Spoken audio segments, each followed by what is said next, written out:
Bunkers are death traps.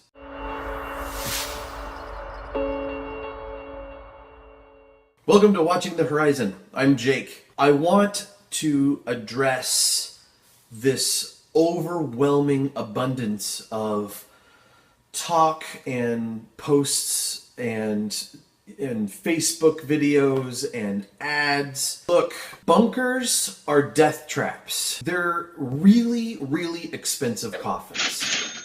Now, I'm not saying that there is no circumstance in this world where having a bunker wouldn't be a good idea. It doesn't make sense, people. I mean, it's a glorified subterranean treehouse for adults. That's basically it. Now, I know that back during the Cold War, it was kind of a big deal for every house to have some sort of fallout shelter in their backyard, which a lot of people are still discovering, or rather rediscovering today. But that was during a different time. The reality is that it's not really all that different from now. It's just the immediate fear, the threat that seriously any moment you might see that flash of light. I do believe that there is a good reason to have some sort of fallout shelter, but as far as a full-blown bunker is concerned, no,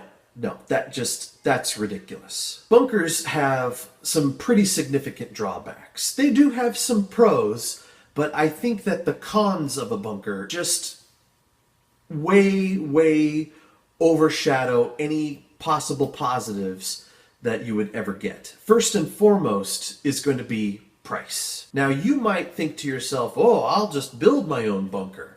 Okay, fine. If you can afford to do that and you're going to do it at, your discount rate, then, you go for it. But otherwise, if you start looking at the actual cost of, getting yourself a bunker, I mean, first there's the cost of the land.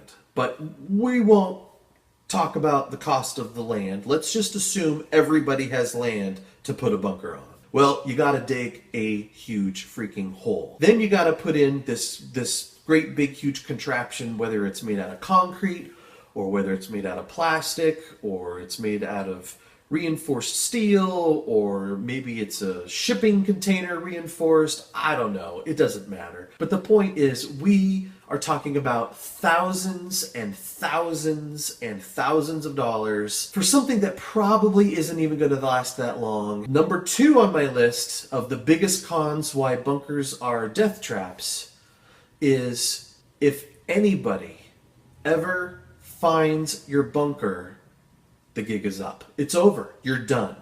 You just wasted a whole bunch of money. Let's go ahead and let's play a very quick hypothetical here, where let's say some sort of big catastrophe has taken place. It has hit the fan, the troops have hit the soil, and there are blue helmets on their way to your town. It's a Red Dawn situation, and you're like, okay, this is it, boys. We're going under. And you retreat to your bunker, which is in the woods or in the hills. And you know what? You pull the hatch shut, you tighten the lock, and maybe you even arm some sort of set of booby traps. Fine. Your entire life rests solely on your ability to hide that surface footprint from people who are looking for stuff. So that hatch, how are you going to completely hide that hatch? Not just from normal camouflage and visible light, especially nowadays with the drones and the FLIR cameras, with the heat sensitivity. They're going to see your hatch regardless of how good your camouflage is.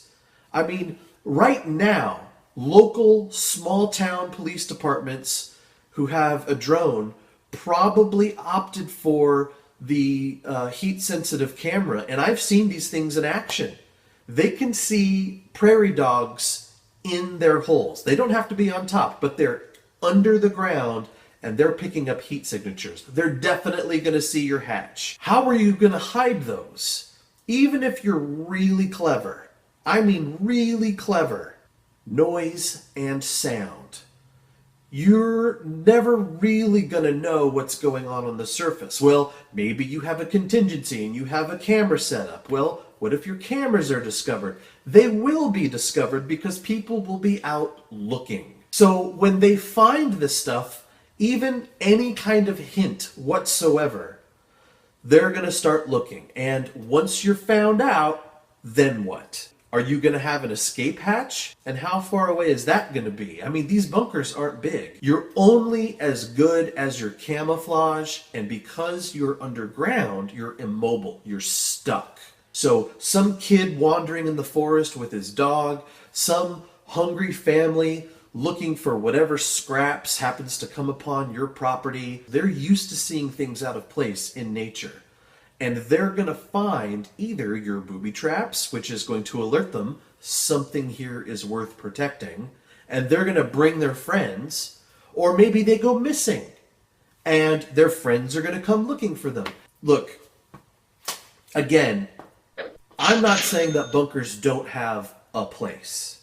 It's just, unless you really believe you live in a ground zero situation of a nuclear attack, or you've got so much money that you can truly hide your bunker even from the construction people that you hire to build it for you, it just doesn't make sense to have a bunker. And more likely than not, if you had to use your bunker in an SHTF situation, you will be found out. I don't know. I'd love to be wrong. I would like to hear what you have to say on it. Am I just full of it? Yes, this is completely 100% my opinion. But it seems to me that this is mostly a common sense type of situation. Would I turn down a free bunker if somebody were to just give me one? No. But as far as the realistic nature of their usefulness in an SHTF situation, it's just too difficult. They're not cost effective. Now, for a storm shelter, absolutely. For a fallout shelter, where maybe you're downwind from ground zero of a potential nuclear target, yes, absolutely. Stock that puppy up. Now, let's say something bad happened and you find yourself, okay, retreat to the bunker. You go down there, and let's say you're down there for, 6 months before the radio signal comes in, and there's going to be survivors. There are going to be people on the surface who are going to be running out of resources in a bad way. And when you get out of your bunker, what do you have to come home to? Your stuff is probably going to be pillaged and scrapped for everything that it's worth. How are you going to make anew? You come out and all of a sudden civilization has collapsed all around you. And so now you have to go plant your garden, because if you had one before, it's been devastated now. You're basically starting from scratch. What's the goal here? Again, I just don't think it's realistic. I think your better bet, more cost effective anyway than a bunker, is to buy rural land and then get there. Get to your rural land. Get out of the city, get to your land, live there. That, I think, is the better way to go.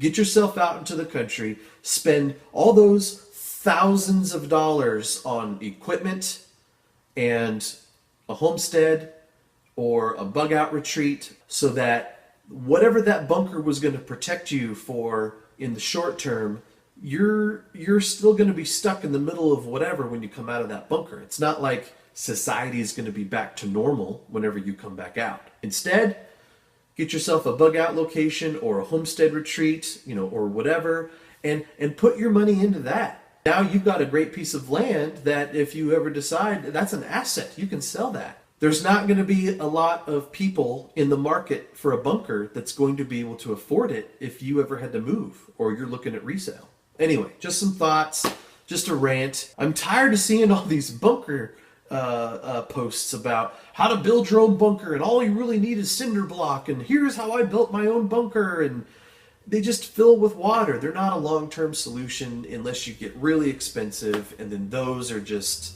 I don't know, it's out there. All right, I'll shut up. Tell me I'm wrong.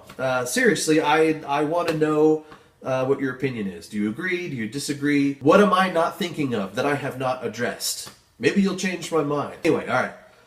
Thanks for listening. Thanks for watching. Appreciate it. And be sure to keep your eyes open.